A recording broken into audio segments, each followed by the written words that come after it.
আমরা অনেক সময় চালাকি করতে গিয়ে নিজের বিপদ নিজে ডেকে আনি। একজন ব্যবসায়ী তার গাধার পিঠে প্রতিদিন লবণের বস্তা চাপিয়ে বাজার নিয়ে যেত।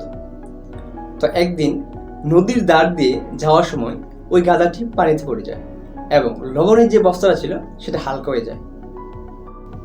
গাধা ভাবলো, বাহ দারুণ তো, এভাবে পড়লে তো আমার সুবিধাই হয়।